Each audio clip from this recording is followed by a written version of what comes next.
Hello everyone and welcome back to the course. In this video we're going to be talking about central banks. So central banks are the large global banks, that control and manage the money supply and economy of each individual country. So the major central banks are as follows. We have the Bank of England, responsible for the money supply and economy of England, the Bank of Canada, the Federal Reserve, which is arguably the biggest and most important central bank, and that is the US central bank. The Federal Reserve, with the US dollar being a safe haven currency, does actually lead and does have a major effect on pretty much all of the other currencies, all of the other currencies and commodities as well, like gold. So the Federal Reserve is probably the most important central bank there is, and this is the one we want to watch the most.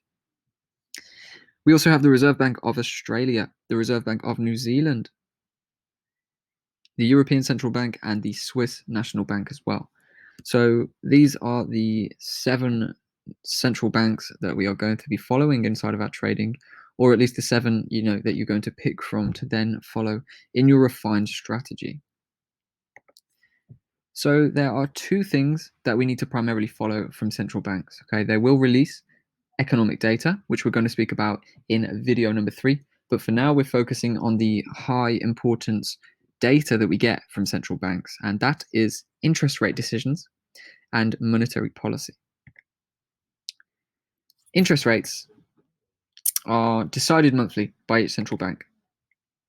They reflect economic performance, and they help to determine the market sentiment for the coming few weeks.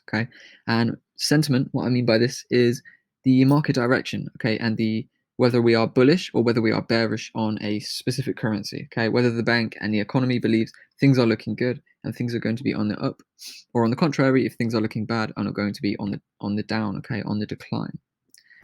So we're going to watch interest rate decisions every single month. And what we can do by doing this is just track the overall performance of an economy given to you from the actual central bank themselves.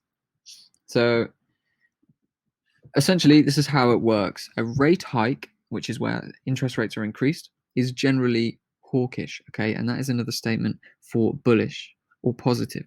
So if we see an increase in interest rates, chances are the economy is on the up and we are going to see improvements in that currency value over the coming month. If we have no change in the interest rates, currency values are probably going to remain quite neutral. This means that nothing is being changed.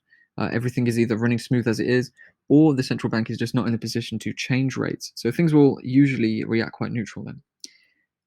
If rates are cut, this is dovish, which is the opposite to hawkish. It means the economy is bearish, and chances are the currency values are going to fall, and we're going to see a decline over the coming weeks.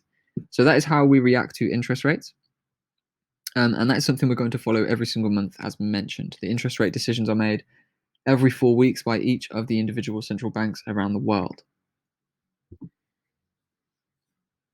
Interest rate statements are met with monetary policy statements as well, And monetary policy statements are released with every rate decision, and they reveal the why, They reveal the reasoning behind the rate decision. So if rates have been increased, or rates have been decreased, or rates have been kept flat, this is reflected, the reasoning why is reflected inside the monetary policy statement. So we will follow the monetary policy statement every month to find the reasoning and the why behind the interest rate decisions. Monetary policy statements can be used to help us determine currency direction, very much in the same way that the interest rate decisions can, but they do work hand in hand. The monetary policy statement is going to provide more clarity over a simple interest rate change. How?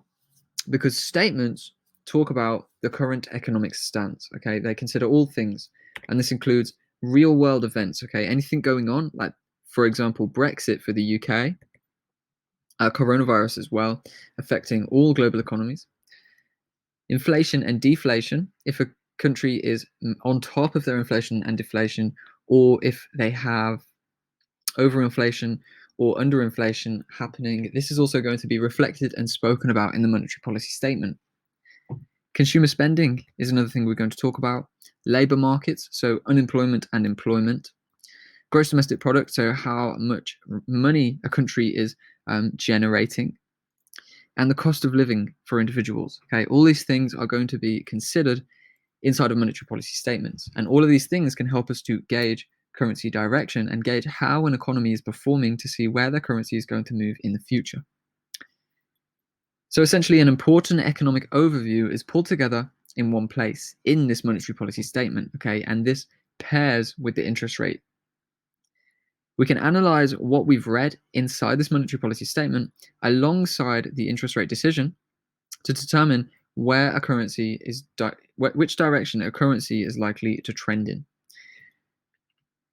So I say they work hand in hand, and what I mean is if we have a positive interest rate decision, okay, interest rates are raised, we need to then check the monetary policy statement as well to see the reasons why, because sometimes we can get rate cuts which can be bullish, can be positive, can be hawkish for a currency. And while we've spoken about on a whole, generally, a rate cut is not going to be positive for the economy, the monetary policy can include the reasons why. And they can also include a positive booster. Okay, and what this can do is actually give a logical and positive reason why rates have been cut. And when this happens, interest rates will increase. Okay, interest rates will increase. Prices, currency valuations will increase. We will see spikes in the market. So it's important to analyze both together. We don't want to just go on the interest rate decisions, and we don't want to just go on the monetary policy statement. We want to look at both hand in hand to see what they are providing in terms of direction and in terms of knowledge for understanding future currency movements. So to conclude, central banks, we have our interest rate decisions, we have our monetary policy statements. Both of these things combined provide a layer of clarity and confidence to our trading. Interest rates and monetary policy should be taken hand in hand.